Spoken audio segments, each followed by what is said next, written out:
नमस्कार, मी अमोल जोशी.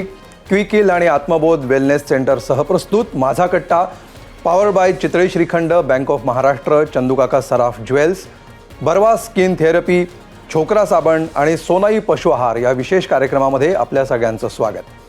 वेडी माणसं इतिहास घडवतात असं म्हटलं जातं. मात्र हे वेड केवळ इतिहास घडवण्यासाठीच नाही, तर इतिहास टिकवण्यासाठी आणि जोपासण्यासाठी सुद्धा गरजेचं असतं. गेल्या कित्येक शतकांचा इतिहास असणारी ठाकर आदिवासी लोककला टिकवणं, जोपासणं आणि पुढील पिढ्यांमध्ये रुजवण्यासाठी आयुष्य वेचणाऱ्या एका अवलियाला आज आपण माझा कट्टावर भेटणार आहोत.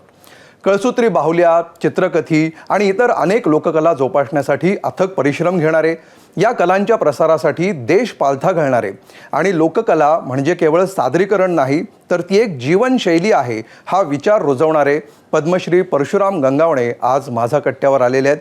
आजकाल मनोरंजनाच्या आधुनिक माध्यमांचा सगळीकडे सुकाळ आहे.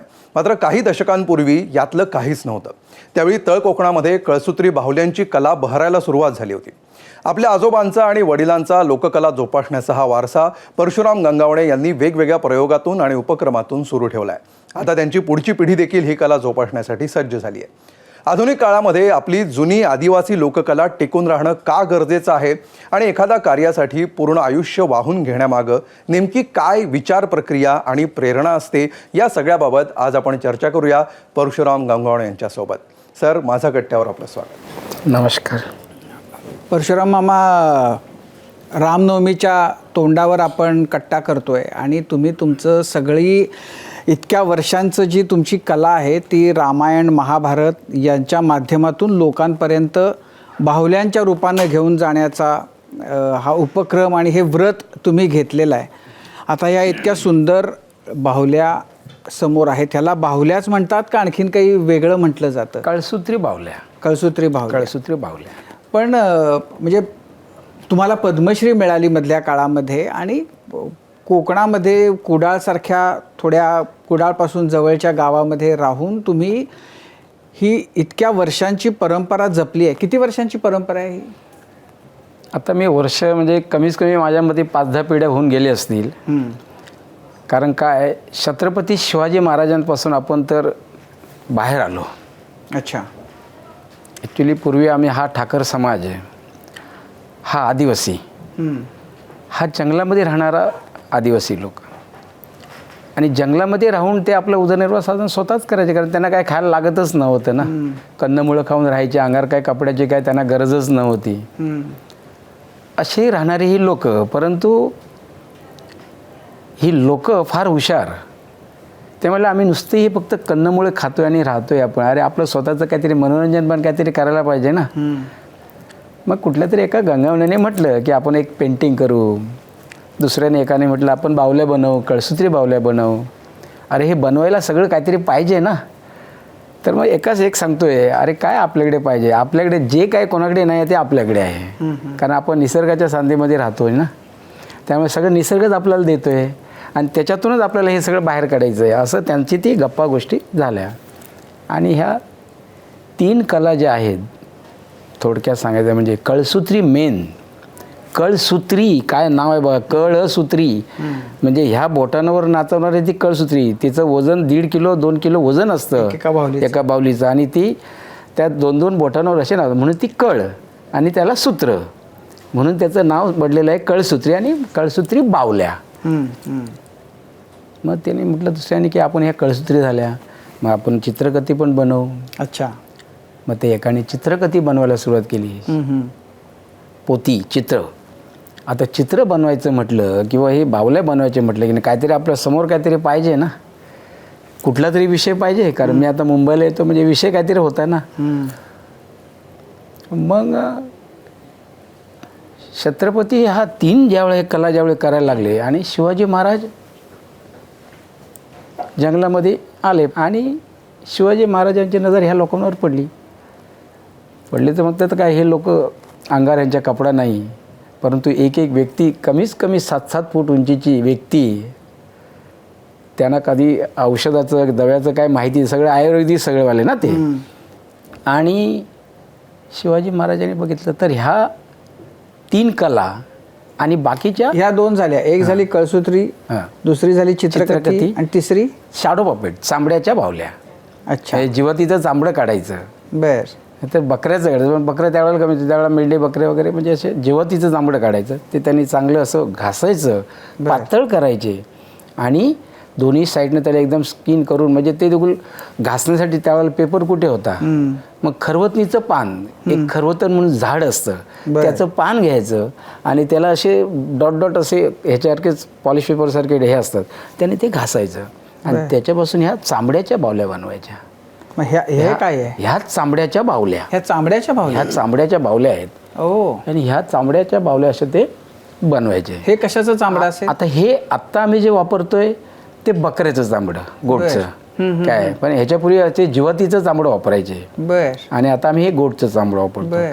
त्याचे केस वगैरे आता आपणच पहिले पूर्वी काढवायचे आणि आता ते रेडीमेड येतं चांबडं. त्यामुळे आम्ही ह्याच्यावर काय करतो, ह्याला आपल्याला डिझाईन कोण पाहिजे, लक्ष्मण पाहिजे, इंद्रजित पाहिजे, जो जे पाहिजे पिक्चर तो घ्यायचा, डिझाईन करायची आणि त्याला पंचिंग करायचं बर आणि पंचिंग करून दोन्ही साईडनं त्याला कलरिंग करायचं.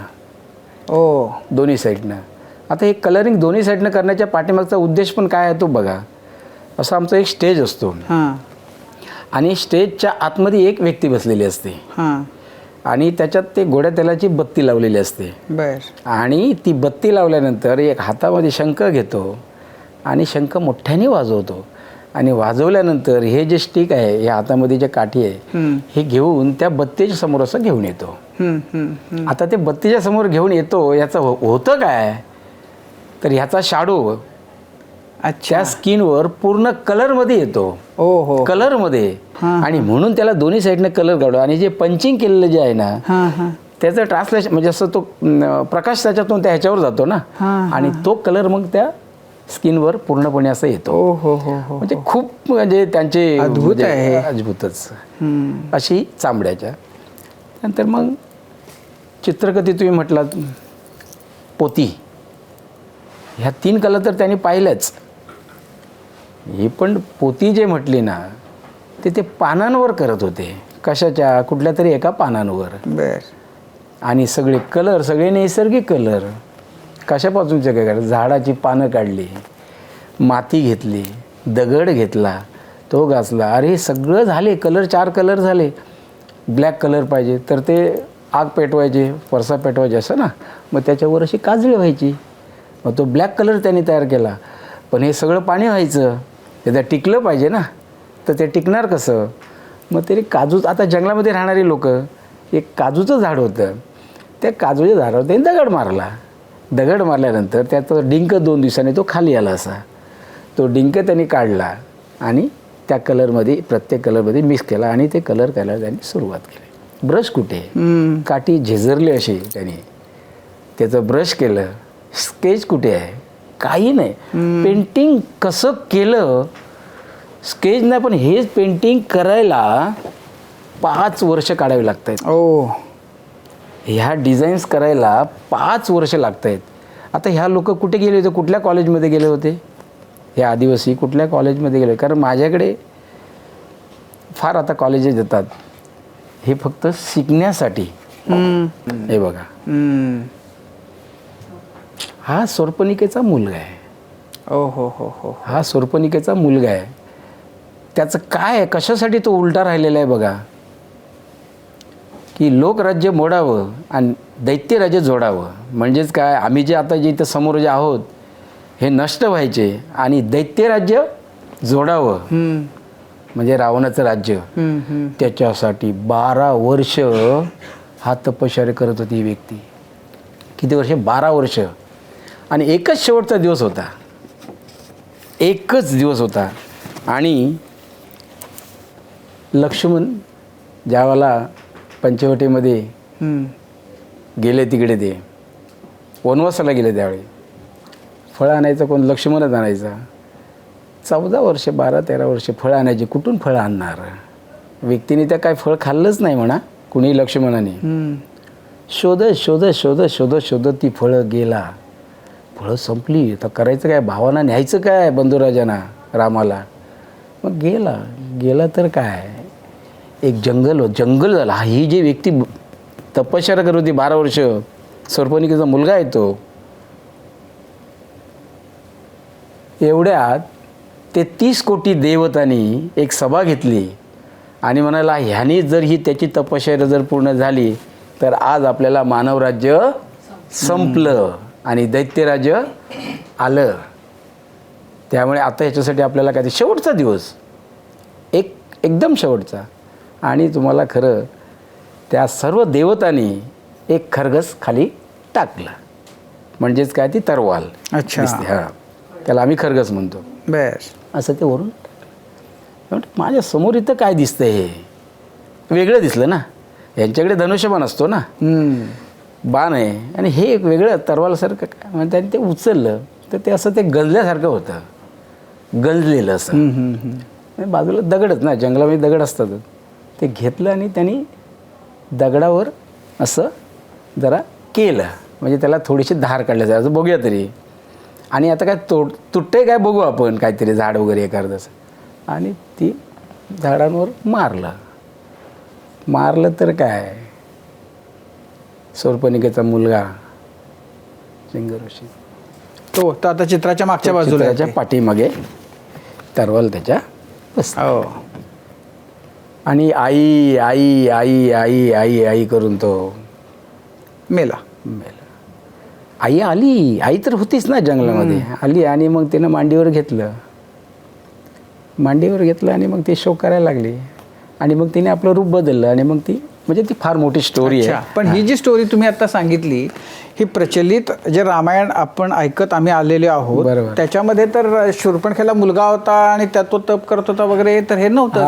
हेच तर. आता ही काय म्हणजे आदिवासी समाज, म्हणजे तुम्ही जे चित्रकथी करता त्याच्यामध्ये ही इतक्या वर्षांपासून ही कथा सांगितली जाते. एकदम बरोबर. पण मग हा जो आता हातामध्ये जी चित्र काढलेली आहे, हा कागद आहे का? कागद. अच्छा. कागदांवर. बरं. पहिलं तर पानांवर करत होते ना, पण शिवाजी महाराजांनी आम्हाला राजश्री ज्यावेळी बाहेर काढलं आणि आम्हाला कोकणात पायथ्याशी त्यांनी बसवलं आणि तुम्ही आता जंगलामध्ये राहायचं नाही, शिवाजी महाराज. आणि मग त्यांनी आम्हाला काय केलं, हँडमेड पेपर बनवून दिला. बरं. कोणी छत्रपती शिवाजी महाराजांनी, कारण पूर्वी तर त्या मशनी अशा कमी होत्या ना. आणि मग तो 12x18चा पेपर बनवून दिला. त्यानंतर मग खेम सावंत पण सावंतवाडीचे आले राजा, आणि ह्यांनी पेपर बनवून दिला. तुमच्या डोक्यामध्ये एवढं काय आहे, रामायण महाभारत सगळं आहे, तुमच्याकडे लिखित काहीच नाही, एकही शब्द नाही, वाचन नाही, कारण शिकलेलेच कोण नाही ना. परंतु तुम्ही रामायण सगळं तिथं करताय आणि सगळं बोलताय, तर तुम्ही ते कागदावर आणा ना इकडे. आणि त्यांनी तो आम्हाला पेपर बनवून, हँडमेड पेपर बनवून दिला आणि म्हणाले चालू करा. किती पेंटिंग बनवायची हो, कमीच कमी 5000च्या वर पेंटिंग ह्या लोकांनी बनवली त्यावेळेला, 400 वर्षापूर्वी. 5000च्या वर. आजही माझ्याकडे 1000-1500 पेंटिंग त्या काळातली आजही आहेत. आणि ह्याचा ग्रुप म्हणून जर तुम्ही म्हणाल तर नॅशनल म्युझियमने ह्याचं टेस्ट केलं आहे ह्या पेंटिंगला. कधी 30 वर्षापूर्वीची गोष्ट सांगतोय. बर. आणि त्यावेळेला मला त्यांनी सांगितलं की गंगावणे साहेब, हे पेंटिंग जे आहे ना, वो कम से कम 350-400 साल का आहे. हो. त्यावेळेला मला कळलं की इतकं जुनं आपल्याकडे ठेवा आहे. पण ती त्यांचे रंग वगैरे सगळे तसेच आहे, तसेच आहेत. हो, आहे तसेच कलर आहेत. आता ह्या बाहुल्या किती जुन्या असतील? आत्ताच्या ह्या बावल्या ज्या आहेत, ह्या बावल्या आपल्यासमोर ह्या नवीन दिसत आहेत आत्ताच्या, ह्या मी आत्ता जे ठेवलेल्या आहेत त्या. परंतु माझ्याकडे ज्या बावल्या आहेत, ज्या मी म्युझियममध्ये त्या डिस्प्ले केलेल्या ज्या आहेत, त्या किमान माझ्या माहितीप्रमाणे 500-700 वर्षापूर्वी असं माझं वैयक्तिक मत आहे. पण मग त्याला लाकडाला रंग काही झालं नाही. मी आता 40 वर्षापूर्वी, 40-45-40 वर्ष झाली असतील, त्यांना मी आत्ता ऑइल पेंट कलर तयार केला. पण पूर्वी तो नैसर्गिक कलर होता त्यांना. बर. आणि ते लाकूड पण होतं, ते पंगेऱ्याचं लाकूड होतं पूर्वी स्टार्टला. आता आम्ही ह्या शिवणीच्या झाडापासून बनवतो, कारण ह्याला फिनिशिंग आणखीन जास्त येतं म्हणून शिवणीच्या झाडाच्या बनवतो. पण ही इतकी अद्भुत सगळी तुम्ही तिथं राहून ह्या सगळ्या जोपासल्यात, तुम्हाला हे कौटुंबिक वारसा म्हणून आला हे सगळं तुमच्याकडं. पण मग हेच करावं पुढं, हे कसं झालं? म्हणजे का वाटलं तुम्हाला की आपण हेच करावं? वा, प्रश्न चांगला आहे. काय झालं, छत्रपती शिवाजी महाराजांनी ज्या वेळेला आपल्याला जंगलामधून बाहेर काढलं आणि ह्या सगळ्या कला त्यांनी पाहिल्या, तर आधी सर्वात जास्त कला ह्या 3 आर्टमध्ये आल्या. अजूनही 8 लोककला आपल्याकडे आहेत. बर. हे टोटल 11 लोककला आपल्या समाजाकडे आहेत. अच्छा. 11 लोक म्हणजे भारतात कुठेही 11 लोककला भारतामध्ये तुम्हाला सापडणार नाहीत. एका समाजाकडे. आदिवासी एका समाजाकडे आणि त्या कला आपल्याकडे. मग राजा म्हणाले तुमच्याकडे ह्या सगळ्या कला तुम्ही आता सगळं एक सेकंद त्याच्या बाकी कोणत्या आहेत आणखीन 8 कला सांगतो. 11 कला कोणत्या हां, कोणत्या आहेत? ह्या आता 3 ह्या गेल्या. त्यानंतर मग आला डोनागीत आला, पांगुळबैल आला. म्हणजे काय आहेत ह्या? डोनागीत म्हणजे आम्ही ह्या कळसूत्री बावल्या ज्या आहेत ते आम्ही आज इथं कार्यक्रम केला, परवा तिकडे केला. मग जातेवेळी घरातून बाहेर पडतेवेळी तो डोना असतो आपल्याकडे, म्हणजे उकडा भात शिजवतात त्याची पेज वाळण्यासाठी डोना असतो आणि 2 डवले असतात, म्हणजे त्याला आपण स्पूंज म्हणतो, चमच. मग हे गणपती ज्यावेळेला बाहेर आणतात घरातून, आता चालले 7-8 लोक, जवळजवळ 10 लोकांची टीम असते ती, आणि ते बाहेर चाललेत. मग जातेवेळी त्याला एक नमस्कार करतात आणि त्याला एक गाणं बोलतात आमच्या महिला. आणि गाणं बोलून त्यांना म्हणतात की आता तुम्ही बाहेर जाताय, आम्हाला काहीतरी घेऊन या, कारण आता आपण जंगलामधून बाहेर आलोय ना, आता आपलं उदरनिर्वाह झाला पाहिजे ना ह्याच्यामध्ये. आणि मग ते डोनागीत, त्याचं नाव डोनागीत, ते मग असं वाजवतात, त्याच्या राग टाकतात डोण्यावर वाजवतात आणि एक गाणं म्हणतात. फर्स्ट क्लास गाणं असतं त्यांचं. आणि ज्यावेळी महिला म्हणतात ते अतिशय, मी तुम्हाला एक वाक्य म्हणून दाखवेन, असं काय नाही ते गाणं.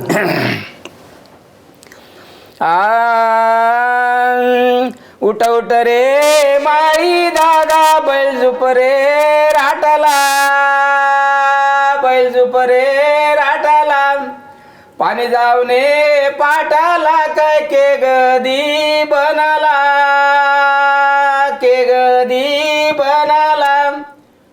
असं ज्यावेळेला ते गाणं म्हणतात, काय छान वाटतं ऐकायला. म्हणजे तुम्ही म्हणत राहावा, ऐकत राहावा असं ते. आणि आवाज पण फार छान आहे. तर ते गाणं म्हणतात. मग माझ्या आईचं हा डोना ज्यावेळी माझी आई वाजवायची, 50 वर्ष झाली ह्या गोष्टीला सांगतोय ते मी, 50 वर्षापूर्वीची गोष्ट. माझ्या आईला इथून आकाशवाणीवरनं गाडी करून घेऊन इथे आले आणि त्या डोना गीतेचं इथं रेकॉर्डिंग केलं आकाशवाणीकडे. अच्छा. म्हणजे ही वस्तुस्थिती आहे. आणि तोच प्रोग्राम मी चेन्नई, मद्रास, मध्य प्रदेश, मी पण माझ्या महिलांना घेऊन तो हा कार्यक्रम मी पण केलेला आहे. तर डोनागीत ही एक कला झाली. येस. आणि तिसरी परत आणखीन अशी की पांगुळबैल. आता पांगुळबैल महाराष्ट्रामध्ये नंदी आहेतच, नंदी बैल फिरतात ना, पण आमच्याकडे पांगुळबैल म्हणजे काय, एक तो बैल असतो, त्याच्या अंगावर शृंगार करतात आणि ते बारस ज्यावेळी होती ना, बारशीला जे तुळशी विवाह जो असतो त्या दिवशी ते बाहेर पडतात आणि 6 महिने ते असे गावात फिरतात. आणि त्याच्यातून मग ते आपलं उदरनिर्वाह साधन करतात. पण त्याच्यामध्ये सगळ्यात महत्त्वाचं, ज्यावेळेस तुमच्या घरी ज्यावेळेस जातील त्यावेळेस तुमचे आजोबा पणजोबा त्यांची कुळी वाचली जाते. म्हणजे ते कसे होते, आता सर कसे होते, सरांनी आज काय महाराष्ट्रामध्ये नव्हे पण पूर्ण भारतामध्ये आज इथं रेकॉर्ड केलेलं आहे, असं ते समोर त्या घरातल्या व्यक्तीच्या समोर आणून चित्र ठेवतात. आणि मग ती व्यक्ती अशी रडते अक्षरशः. ते नाव असते, ढोलकी असते आणि ते असं ते नाव असतात. ती एक कला आहे. त्याच्यानंतर आमच्याकडे राधा नृत्य आहे. आता राधा नृत्य भारतात सगळीकडेच आहे. हे तर आता कृष्ण म्हटलं की राधा असतेच, परंतु आमची राधेला एक वेगळं त्याला एक माध्यम आहे. आमच्याकडे ठाकर समाजाकडे ज्यावेळी लग्न होतं त्यावेळी पंच असतात 5, आणि ते पंच मुलीला ठरवायला जातात आणि ठरवल्यानंतर मग ते द्यास देतात, त्याला एक कुडोबर तांदूळ देतात, कारण त्या मुलीच्याकडे काय परिस्थिती नसते ना. आणि मग लग्न झाल्यानंतर ती वरात सगळं झाल्यानंतर ती वरात घरात घेऊन येतात आणि घरात घेऊन आल्यानंतर जे 5 पंच असतात बघा, त्यातला एक पंचामधली व्यक्ती साडी नेसते आणि त्यांच्या घरी तिथं तो नाचा कार्यक्रम करणार. आणि त्या मुलीच्या म्हणजे ती घरातली ती मुली असते तीच तळी घेऊन येणार आणि तिला गंध वगैरे लावणार वगैरे, नमस्कार वगैरे करणार. मग तिची राधा नेसलेला जो पंच आहे तो आपला शालू जी पदर आहे ना त्या मुलीच्यावर असं टाकणार असा आणि तिला जवळ घेणार. म्हणजेच काय की ती दुसऱ्या कुळातली मुली आज आपल्या कुळामध्ये आलेली आहे पंचांच्या साक्षीने. अच्छा. असं आमच्यातलं एक राधेचं एक खरं त्याच्यातलं हे आहे. ती एक राधा झाली. त्यानंतर पोतराज आहे. आता पोतराज म्हणजे नेमकं काय असतं तर जंगलामध्ये हे लोक राहणारे आणि हे जंगलामध्ये लोकांनी हे सगळे प्रयोग केले ना, सगळे मशाल करायचे, झाडाची पानाची घ्यायचे, वेली घ्यायचे आणि असे एका काठीला असे बांधायचे आणि आग लावायचे आणि पूर्ण आपल्या अंगाला आग लावून घ्यायचे. आग लावून घ्यायचे, काही होत नव्हतं. त्यांचं टेक्निक मी सांगू शकत नाही. अशी ती एक कला. त्याच्यानंतर मग आमच्याकडे फुगड्या एक ठाकर समाजाच्या वेगळ्या पद्धतीत असतात.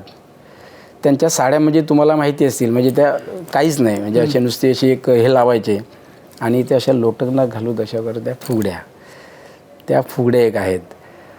अशा अन्यथा 8 लोककला आपल्याकडे आहेत आणि ह्या 8ही लोककला 11ही लोककलेचं संग्रहालय हे मी अच्छा 3 मे 2006ला स्टार्ट केलं. त्याच्या पूर्वीपासून माझ्याकडे होतंच ते, पण आज जवळ 18 वर्ष 19 वर्ष होऊन गेली.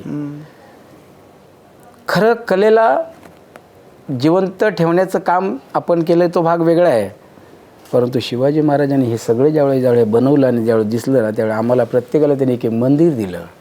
बर.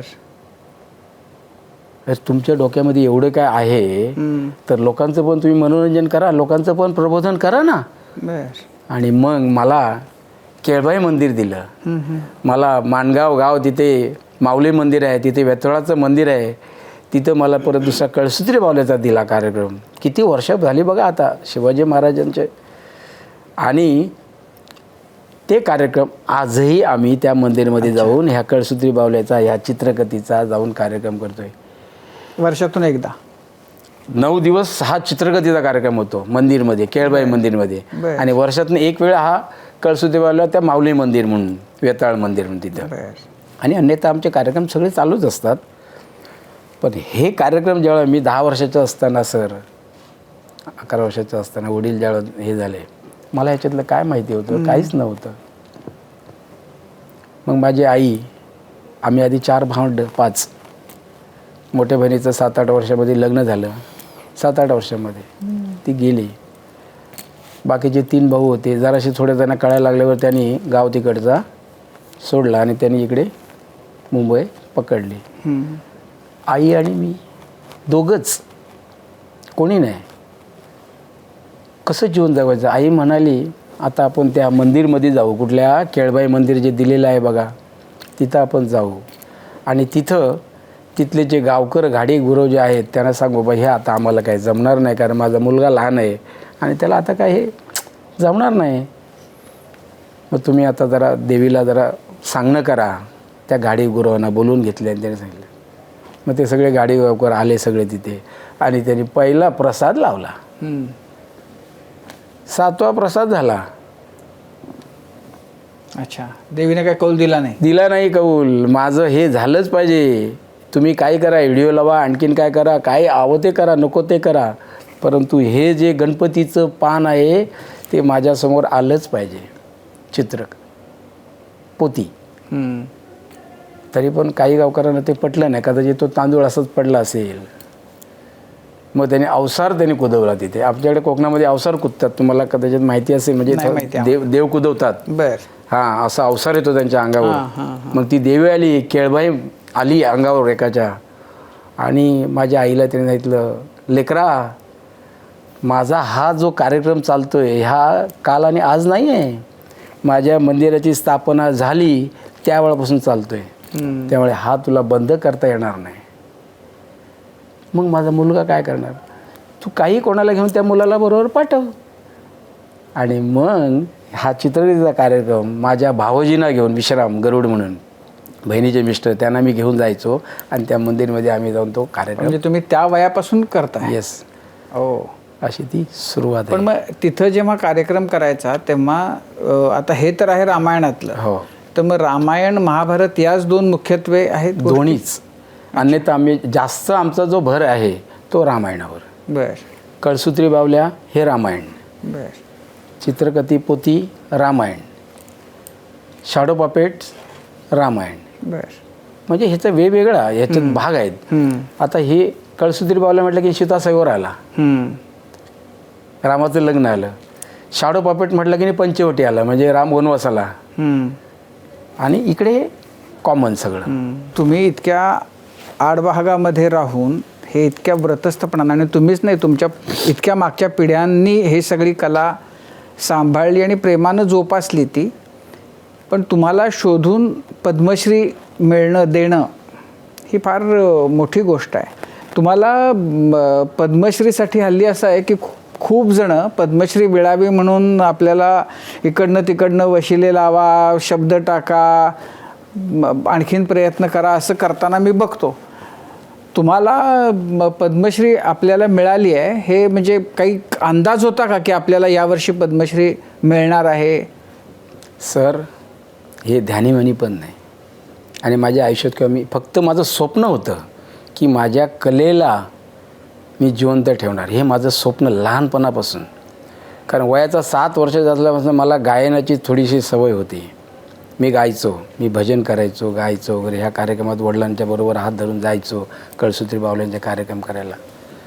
आणि ते एक माझं स्वप्न होतं की मी हे टिकवणार. म्हणून दूरदृष्टी माझी जी होती ती आज दूरदृष्टीने मला इथपर्यंत आज पोचवलं असं म्हणायला हरकत नाही. गंगवणेजी, खरं तर या सगळ्या गोष्टी ऐकत असताना प्रश्न हा पडला आहे की ही जी लोकगीतं आहेत, म्हणजे तुम्ही चित्रकथी दाखवताना किंवा त्या पपेट्स दाखवताना जी गीतं म्हणतात ती तुम्हाला कशी चालत आली? म्हणजे वडील 10-11 वर्षाचे असताना वारले, तुमच्यापर्यंत ती कशी आली? तुम्हाला ती मुखोद्गत कशी झाली आणि तुम्ही या पुढच्या पिढीपर्यंत कशी? एकूण किती गाणी असतील तुम्हाला पाठ? आत्ता कमीत कमी जवळजवळ 25-30च्या जास्त. म्हणजे ही आपली रचना आहे, म्हणजे आमच्या पूर्वजांची रचना आहे, आम्ही केलेली नाही. आम्ही कुठल्याही पिक्चरचा आम्ही आमच्या ह्याला अजून संदर्भ लावत नाही. लावणारे कोण असतील तर ते का मला माहिती नाही. पण ह्या गणपतीचं गाणं, गणपती आल्यानंतर गणपतीचंच गाणं आलं पाहिजे. रिद्धी आल्यानंतर रिद्धी आलं पाहिजे. राम येतो म्हणजे रामाचंच आलं पाहिजे. रावण येतोय स्टेजवर म्हटल्यानंतर रावणाचंच गाणं आलं पाहिजे. ही गाणी पूर्वजांनी लिहिलेली आहेत आणि तीच आम्ही काय करतोय, चालू ठेवतोय. आम्ही कुठलंही याच्यामध्ये काय अलीकडची गाणी, नवी गाणी घालत नाही त्याच्यामध्ये. कारण का, जे पारंपरिक आहेत तेच आम्ही दाखवण्याचा प्रयत्न होतो. आता माझ्या मुलांनी, माझा मुलगा आता IT क्षेत्रामधला आहे, तो कुठलंही आणून कॉम्प्युटरला आज माझी वेबसाईट तयार झालेली आहे. अच्छा. .com ठाकर चित्रगती म्हणून आपली वेबसाईट तयार झालेली आहे. 2007 केलेली आहे माझ्या मुलांनी येऊन. आता म्हटल्यानंतर तो काय हवं ते आतमध्ये टाकू शकतो ना, पण सर नाही. पण सर अजूनही मला एक गोष्ट सांगतो, ह्या कलेमुळे कोरोनामध्ये आम्ही खरोखरच संपलो होतो. कोरोनाच्या काळामध्ये 3 वर्ष आमची एकदम परिस्थिती डेंजर. परंतु माझ्या मुलांनी तो IT इंजिनिअरिंग केल्यामुळे माझ्या मुलांनी ते वेबसाईट ज्यावेळी तयार केली त्यावेळी भारतच नव्हे पण परदेशामध्ये पण त्यांनी रात्री 4-4 वाजेपर्यंत, 5-5 वाजेपर्यंत ऑनलाईन चित्रकथीचा वर्कशॉप, कळसूत्री बावल्याचे कार्यक्रम ऑनलाईन दाखवले. अमेरिका, रशिया, जपान, ऑस्ट्रेलिया, सगळ्या देशातले. आणि आज म्हणून मी म्हटलं की हे ते दाखवल्यानंतर आज 10 वर्ष माझ्याकडे जे येत आहेत ना, आज सगळे फॉरेनर लोक माझ्याकडे आहेत. आत्ता माझ्याकडे परवा डेक्कन ओडिसी होते. अच्छा, डेक्कन ओडिसी तुमच्याकडे यायला लागली? डेक्कन ओडिसी आत्ता 25 लोक होते, फॉरेनर लोक. तर ती आज डेक्कन ओडिसी आपल्या महाराष्ट्रामध्ये फक्त आणि फक्त पिंगोळीला ठाकर आदिवासी कला अंगण, म्युझियम, आर्ट गॅलरी यांना भेट देण्यासाठी येतात आणि आमचा कळसूत्री बावल्याचा कार्यक्रम तिथे बघतात. सिंधुदुर्गमध्ये केवढे पर्यटन क्षेत्र आहे. आज कोकणाची खरी शान आपलं सिंधुदुर्ग आहे. परंतु फक्त ह्या परशुराम गंगावणे ठाकर आदिवासी कला अंगण. तुमचं हे जे म्युझियम तुम्ही केलं, आता किती वस्तू असतील त्याच्यामध्ये? आता ह्या वस्तू ज्या आहेत ह्या माझ्या आता पपेट्स, म्हणजे आता या कळसूत्री बावल्या, त्यानंतर ही पोती चित्रकथी म्हणतो, त्या चित्रावरून कथा सांगितली होती ना, चित्रकथी. एका पोतीला किमान 50 ते 60, 40, 45, 50 अशी ती पेंटिंग असतात. आणि ती एका वेळेला ती अशी, म्हणजे एका रात्रीला ती 1 पोती, 2 पोतीतले 10 पानं दाखवायची, 5 पानं दाखवायची. आता ह्याच्यामध्ये तर हे लोक शिकलेले नाहीत ना, म्हणजे ह्याच्यामधून ही भाकड कथा सांगितली होती. म्हणजे ठाकरी लोककला, भाकड, ठाकर. आता ठाकर आर्टचं मी पुस्तक कुणी आतापर्यंत केलं नाही, ते मी ठाकर आर्टचं आज पुस्तक तयार केलं आहे. अच्छा. 200 पानाचं पुस्तक आहे माझ्याकडे. आणि लोक आता बरेचसे अभ्यासक येतात, ते माझ्याकडनं तिथनं घेऊन जातात. 200 पानाचं पुस्तक आहे ते. आता हे जे चित्रकथी आहे त्याच्यामध्ये पद्धत कशी असते की तुम्ही मंदिरामध्ये जाणार, बरं, ती चित्र घेऊन जाणार आणि मग पुढं काय, कसं? चित्र करून घेऊन गेलो. पोतीचं बांधणं असतं, ते बांधणं घ्यायचं. एक कांबळं असतं, घोंगडी, ती खाली घालायची, बसायचं आणि ही पोती बांधणं सोडायचं. आणि ह्यातलं गणपतीचं पहिलं जे पेंटिंग असतं ते फळीला असं लावायचं. हातामध्ये तंबोरा घ्यायचा टाळ एक आणि एक डमरू हुडूक असे 3 साथीदार असतात आणि तिथून ती सुरुवात. कशी आणि मग सुरुवात असते ती? आता हे गणपतीचं पान आहे ते, हे गणपतीचं पान असं ठेवलं, स्टँड असतो. स्टँड म्हणजे असं ते एक फळी असते, बर त्याला 2 सुळे असतात. बर सुळे म्हणजे कशाचे, आम्ही जंगलामध्ये राहणारी लोक ना, जे कटिंदर म्हणून असतं त्याचे ते सुळे असतात. बर हां, ते असे लावायचे त्या फळीला आणि इथून ते सुरुवात करायची गाणं.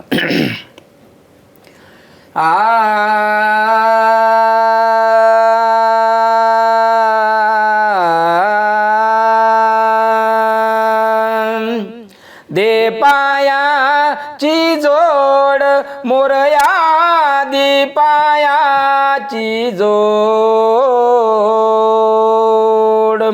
तुझ विन कवना शरण मी आलो, तुझ विन कवना शरण मी आलो, नाम तुझे बहुगोड मोरया, दी पायाची जोड, विघ्नाराशी एकदंता आणि तया गौरी हराची सुता, सकाळी काशी गुणवंता, तुझ्या चरणी नमन माझे गा. अरे वा, काय छान. असं हा गण झाला आणि इथून मग कथा बोलू श्री रामायणी गा, इथून मग सुरुवात. हे पान झालं की सरस्वती येते आणि मग रामायणाची सुरुवात करतो आपण. पण मग रामायणामध्ये वेगवेगळे खंड घेऊन असतं का सुरुवातीपासून रामायण सांगितलं? सुरुवातीपासून म्हणजे आता रामाचा जन्मचं पण आमच्याकडे आहे, त्यानंतर लवंकुश आहे आणि मग पंचवटी पण आहे. म्हणजे प्रत्येक वेगवेगळ्या पोते आहेत ना तशा. पण मग एक सुरू केलं ते एक सुरू केलं, हा एक पान असतं, हे एक जे हे एकच नंबर 2चं जे पान आहे ह्याच्यावर आम्ही कमीत कमी अर्धा तास काढू शकतो. अच्छा. ह्याची कथा अर्धा तास नाही, पण आमची भाकड कथा आहे, ठाकर भाकड कथा. वाल्मिक रामायणमध्ये लिहिलेलं आहे सगळं. तुम्ही मग असे म्हटल्याप्रमाणे वाल्मिक रामायणमध्ये नाही आहे, कशामध्ये नाही आहे, पण आमच्यामध्ये आहे. कारण आम्हाला चॅलेंज नाही, कारण आम्ही ठाकर, आदिवासी, अडाणी लोक, त्यामुळे आम्हाला चॅलेंज नाही ना. असे बरेच लोक करायचे चॅलेंज, नाही असंच आहे ते. आम्ही त्यांना सांगतो हे असंच आहे. ते तुम्ही वाल्मिक रामायण तुळशी रामायणमध्ये तुम्ही वाचलं असणार, पण ते वेगळं आहे. पण हे आमचा अभ्यास असा आहे आणि हा अभ्यास तुम्हाला हसवणारा आहे की आता तुम्ही, मी इथं बोलता बोलता तुमचा पण ह्याच्यात उल्लेख करणार. हा झाला ह्याच्याबद्दलचा भाग. हे करताना गाणीच म्हटली जातात? होय. आता इथं तुम्हाला आता ही आता त्याच्यामध्ये खूप वेगवेगळी चित्र आहेत. होय. आता हा कोण एक लक्ष्मण म्हणा, हां इथं गणेश आहे, हां. ओ राम आणि सीता. ओ हो, काय सुंदर आहेत पण हे. राम आणि सीता. नाही, या बावल्यांचं म्हणजे आता त्या मागं त्यांच्या कळसूत्र आहेत, म्हणजे आता ते कसं, म्हणजे एकटा नाही करू शकत ना?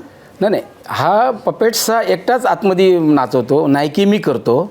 नायकी नायकी म्हणजे एक बाहेर असं स्टेजच्या बाहेर एक तबलं म्हणजे मृदंग असतो, तबलं तो वाजवतो आणि स्टेज असतो ना मोठा आपला, त्या स्टेजच्या आतमध्ये ही एक व्यक्ती उभी राहते. एकटाच सगळ्या? हां, एकटा. हां, त्या 3-4 बावल्या हँडल तो एकटा करणार आणि मी पडदा असतो, म्हणजे त्याला आमचं दोघांचं काय एकामेकाला आपण दिसू शकत नाही आणि त्याच्यामधून मी जे बोलणार त्याचं उत्तर बरोबर ते तिकडून येणार. अच्छा. किंवा ती व्यक्ती बोलणार ते माझं उत्तर बरोबर जाणार. आणि त्यामुळे हे सगळे कार्यक्रम त्याच्यामुळे इतके फेमस झाले आमचे. खूपच म्हणजे हजारो लाखात कार्यक्रम मी केलेले आहेत या कळसूत्री बावल्याचे. पण मग आता तो आला, पण आधी कसं करायचात मग? आधी माझी टीम आहे ना. पण मग तुम्ही आधी करायचात हे? हो, मी टीमच आहे माझी आणि एक 10-15 जवळजवळ लोकांना मी बरोबर. आणि सर तुम्हाला सांगायचं, पूर्वी ज्यावेळेला जिल्हा आला त्यावेळेला कार्यक्रमाला पैसे किती मिळत होते? तुम्ही सांगितलं तर म्हणणाऱ्यावर काय 7 ते 8 माणसं आणि अखंड 150 रुपये. अरे बापरे. आणि त्याच्यात गाडी प्रवास. माझी बायको सकाळी 5 वाजता उठून एका डब्यामध्ये उकडा भात आणि नारळ आपलेच चटणी आणि ते घरून मी जायचो. आणि मला ते पैसे किती मिळायचे माझ्या ह्याच्यात 5 रुपये नाही तर 10 रुपये मला मिळायचे हे सगळं भागवून. पण कधी मागे पडली नाही ही व्यक्ती. नाही, फार मोठं म्हणजे खरंच. मला तर तुम्ही ते म्युझियम केलं ना त्याचं तर मला फारच म्हणजे कौतुक आणि काय त्याच्याबद्दल बोलावं की तुम्हाला अशी प्रेरणा मिळावी की हे सगळं लोकांच्यापर्यंत आपण त्यांना दाखवलं पाहिजे, त्यांनी बघितलं पाहिजे. सर मी जरा एकच मिनिट घेतो त्याच्यामध्ये जरा. म्युझियम माझं स्वप्न होतं, मी तुम्हाला म्हटलं की हे फार मोठं झालं पाहिजे, गुरांच्या गोठ्यामध्ये आलं नाही पाहिजे, हे मोठं झालं पाहिजे. ह्याच्यासाठी मी इतके प्रयत्न केले, शासनाच्या मागे पण लागलो. त्यावेळेला माझ्याकडे एवढा जुना ठेवा आहे, 100 आज ह्या बावल्या आहेत 500 वर्षापूर्वीच्या. ही पेंटिंग आज 1,500 पेंटिंग आहेत. मी शासनाच्या मागे लागलो, म्हटलं काहीतरी करा, माझ्यासाठी मदत करा, काहीतरी करा. तर मला शासनाने एक पत्र लिहिलं, कुणी पुरातन खात्याने, आर्किओलॉजी, त्याने पत्र लिहिलं की इतकं तुमच्याकडे जुना काही ठेवा आहे तो सगळा तुम्ही शासनाला जमा करा इकडे. ऐक बापरे. सर माझ्याकडे पत्र आहे. मग कसं होतं, मी जर जसं येते तसं मी बोलतो आहे. आता हे माझ्याकडे 25 वर्षापूर्वीचं पत्र आहे, मी ते आता आणलेलं नाही, कदाचित मोबाईलला पण असेल. पत्र पाठवलं, मी त्याचं उत्तर दिलं नाही. मी विजय गौतम कलेक्टर होते आपल्या सिंधुदुर्गामध्ये, गणपतीपुळ्याला तुम्हाला पहिल्यानंतर मग आपल्या सिंधुदुर्गात आले ते. त्याच्यापूर्वी ज्यावेळेला सिंधुदुर्ग पर्यटन डिक्लेअर झाला त्यावेळी मनोहर जोशी आमच्याकडे तिकडे उद्घाटनासाठी आले, ओपनिंगसाठी. तर पहिलं जे पर्यटन स्थळं कुठे कुठे आहे त्याचा टाटा इन्स्टिट्यूट यांनी सर्वे केला टाटाने, आणि ती टाटाची टीम माझ्या घरी आली. आणि माझ्या घरी माझं घर एवढंसं होतं छोटंसं, त्याच्यात बसायला पण जागा नव्हता, पण त्याच्यात ते सगळे ॲडजस्ट करून बसले. आणि माझे सगळे कार्यक्रम मी कळसूत्री बावल्या, चित्रकथी, चांबड्याच्या बावल्या, हे सगळे कार्यक्रम दाखवले. आणि तिथे त्या निघलं की हे पर्यटन स्थळ आहे. किती वर्ष झाली बघा, 97, मला वाटतं 97-98 गोष्ट असेल का त्याची, जास्त त्याच्यापूर्वीची. आणि तिथं विजय गौतमनी नंतर आल्यानंतर म्हणाले की आता तुमचा प्रोजेक्ट मी करणार. अच्छा. आणि मग सगळे कार्यक्रम आपल्या फॅमिलीला घेऊन आले. मुलगा लहान होता आणि आमचे सगळे कार्यक्रम, तो मुलगा नाचायला लागला तिथे, आणि ती कॅसेट काढली काय, आणि सगळं बघितलं. आणि 10 करोडचा प्रोजेक्ट केला, 10 कोटीचा प्रोजेक्ट केला. त्यातले 2 कोटी रुपये जाऊन दिल्लीला स्वतः गेले विजय गौतम साहेब कलेक्टर. आता ते IT मध्ये आयुक्त होते. हां, 2 कोटी रुपये आणले. आणि काही लोकांचा विरोध झाला. प्रोजेक्ट केला तर उद्या आपले मुलं बाळं आहेत ती उद्या काय त्याचं परिणाम बेकार होईल वगैरे असं. ते मग विजय गौतमना पत्र दिलं एक लिहून, कुठल्या तरी साधं एक मंडळ होतं त्यांनी. गौतम साहेब म्हणाले काय करायचं, मी पैसे आणलेले आहेत, आता काय करू. मग त्याचं आता मी नाव सांगत नाही, ते पैसे कुठे गेले त्याचं, कारण काय ते राजकारण आहे, त्याचं नाव सांगण्यात काय पॉईंट नाही. ते 2 कोटी रुपये कुठेतरी खर्च झाले आपल्या सिंधुदुर्गातच, ते मलाही माहिती आहेत, पण मी ते नाव सांगायचं कारण ते हे होऊन जाईल. मग ते माझ्या डोक्यातच होतं, मी काहीतरी करणार. मग एक अशी एक व्यक्ती, तुम्ही मग अशी म्हटल्याप्रमाणे तुमच्या डोक्यात कल्पना कशी आली, कोणी तुम्हाला असं, एक व्यक्ती अशी एक लेडी झाली आणि ती म्हणाली अरे तुम्ही शासनाच्या मागे लागला आहे, तुम्ही स्वतः का करत नाही, करा ना तुम्ही स्वतः, आहे ना तुमची जागा, एकरभर जागा आहे इथे. पण गौतम साहेब मला काय म्हणाले होते, बागजी मॅडम त्यावेळेला MTDCच्या डायरेक्टर होत्या, बागजी मॅडम म्हणून, त्या पण घरी येऊन मला सांगायच्या तुम्ही तुमची स्वतःची जागा देऊ नका, अशी कुठेतरी जागा बघून द्या त्या म्युझियमसाठी. त्या सगळं येणार होतं, क्राफ्ट सेंटर, इकरी, हे ते सगळं असं मोठं फार, म्हणजे कमीत कमी 100 लोकांना तिथे रोजगार मिळाला पाहिजे. हे आजही मी, माझा मुलगा आज 10 लोकांना रोजगार देतोय, मी देतोय किमान 10 लोकांना आज आत्ता ह्या क्षणाला देतोय, पण तिथं कमीत कमी 100-200 लोकांना रोजगार मिळाला पाहिजे अशी ती कल्पना होती. पण ती रुजली नाही, आपलं दुर्दैव समजा. मग ती एक लेडीज आली सावंत म्हणून, रश्मी, तुम्ही करा. मग माझा गुरांचा गोठा होता, माझा ॲक्सिडेंट झालेलंच होतं, कारण मी थोडीशी शेती होती, मी ती काय करत नव्हतो.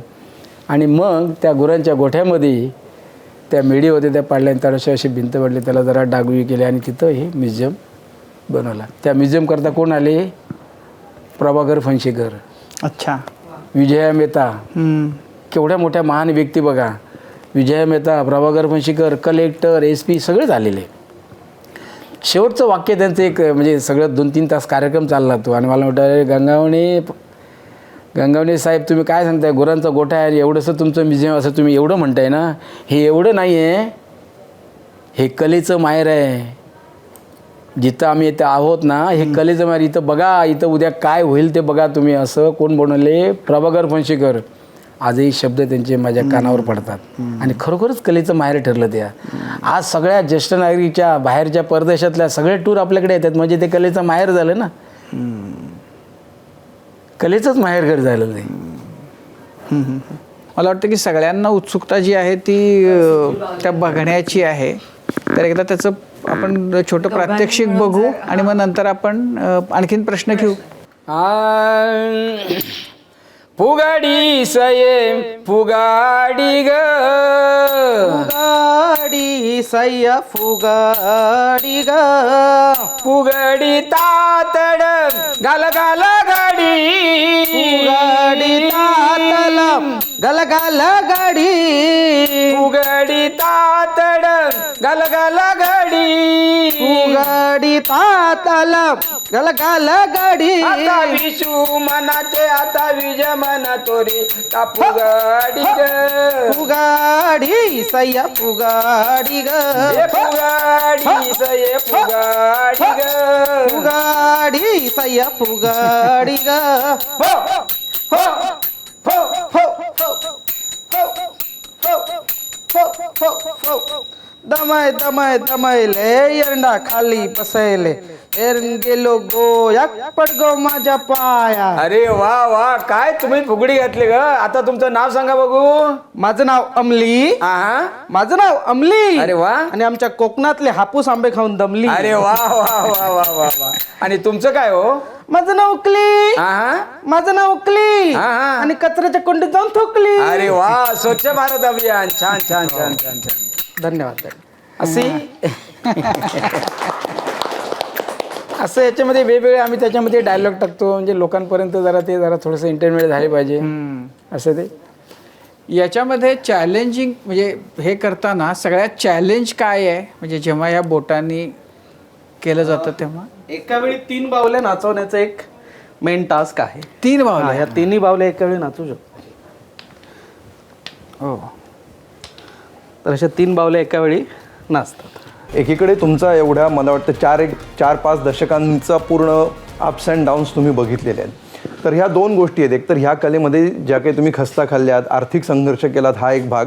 दुसरीकडे लोककलेच्या नावाखाली मोठमोठे फेस्टिवल्स, लाखोंची उलाढाल होते, सरकारी संस्था असतील किंवा इतर संस्थांच्या मार्फत, ते पण आपण बघतो. दुसरीकडे तुम्ही असं म्हणता की याचं पावित्र्य आम्हाला जपायचं आहे, आम्ही ह्याच्यामध्ये फार काही फेरफार करणार नाही. तर कलेचं पावित्र्य जपणं आणि त्याचं कमर्शियलायझेशन होणं, ह्या 2 कायम वेगवेगळ्या गोष्टीच राहणार आहेत. हे दोन्ही एकाच वेळी साध्य होईल असं तुम्हाला दिसतं की ह्यातलं एकच तुम्हाला निवडायला लागेल इथून पुढच्या काळात सुद्धा? आता कमर्शियलचा तुम्ही जो विषय म्हटलात, मी मुलाला इथं बोलवून आणण्याचा पाठीमागचा उद्देश काय झाला माझा, आज हे पेंटिंग पूर्वी आम्ही फक्त ते प्रोग्राम करायचो आणि ते पोतीचं बांधून खुंटीला लावून ठेवायचो. परंतु ते मी काय केलं, आता हे सगळं ओपन केलं आणि ओपन केल्यामुळे माझी दोन्ही मुलं आज आर्टिस्ट इतकी अतिशय ही पेंटिंग तयार करतात. माझा मोठा मुलगा जो आहे त्याने अयोध्येला जाऊन पेंटिंग केलं. आता हे जे बावल्या 100 वर्षाच्या बावल्या, 200-500 वर्षाच्या बावल्या माझ्याकडे आहेत, कोण विकत होता का? पण ह्या नवीन बावल्या करून मी आता विकायला तयार केलेले आहेत ना. हे विक्रीसाठी पण नाही म्हटलं. आज हे कोण विकत होतं? ह्या जुन्याच बावल्या होत्या पूर्वी, पण आज हे नवीन करून आम्ही आज ह्याचं मार्केटिंग करायला लागलो. म्हणजेच ते कमर्शियलाइज पण झालं आणि एक कला म्हणून जिवंत राहिली. 2 गोष्टीचा त्याच्यात मी सांगड घातलेली आहे. तर गेल्या अनेक शतकांची ही परंपरा, ही लोककला तुम्ही तुमच्या बोटांवर अक्षरशः पेललेली आहे. तर तुमच्या या कला पेलणाऱ्या बोटांना 10 हत्तींचं बळ मिळो आणि ही कला चिरायू हो, आणि त्यासाठी तुम्हाला सुद्धा उत्तम आरोग्य आणि दीर्घायुष्य लाभो या शुभेच्छा. आणि खूप खूप धन्यवाद माझा कट्टावर आल्याबद्दल. धन्यवाद. आणि यासोबतच क्विक हिल आणि आत्मबोध वेलनेस सेंटर सहप्रस्तुत माझा कट्टा, powered by Chitale shrikhand, bank of Maharashtra, चंदूकाका Saraf jewels, Barva skin therapy, छोकरा साबण आणि सोनाई पशु आहार या विशेष कार्यक्रमामध्ये आम्ही इथेच थांबतो आहोत. ताज्या बातम्यांसाठी पाहत रहा ABP माझा.